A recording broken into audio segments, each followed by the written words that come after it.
key kind of issues that we have to really think through is this notion of economic security.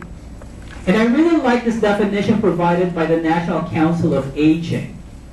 And they define economic security as an assured and stable standard of living that provides resources and benefits necessary to participate economically, politically, socially, culturally, and with dignity in their community's activities.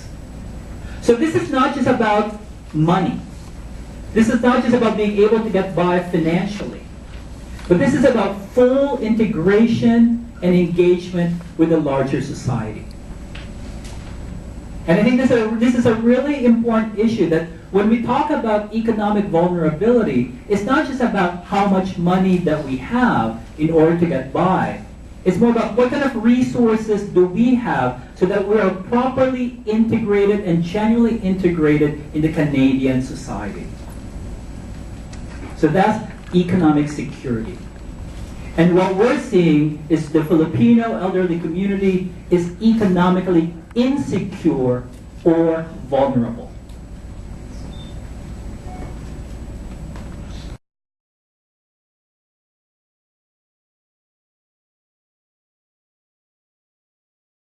From 1991 onward, again, the sort of more recent immigrants, so to speak, versus the old-timer elderly, those who migrated prior to 1991, and those who are of female gender.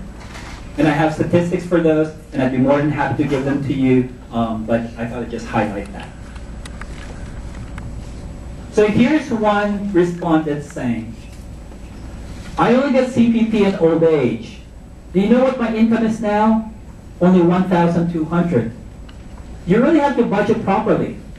I worked for 30 plus years, but no company pension. It was okay then, but now you realize the impact of not having private pension, and then your rent is $550, so there's hardly anything left. Oh, so this is a quote from one of our interviews.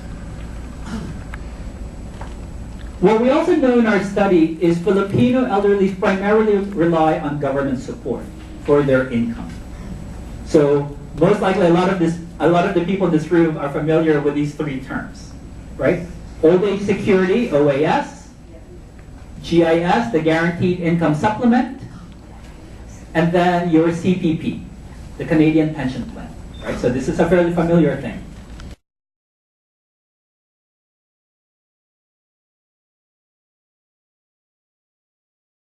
And that's roughly from $500-ish.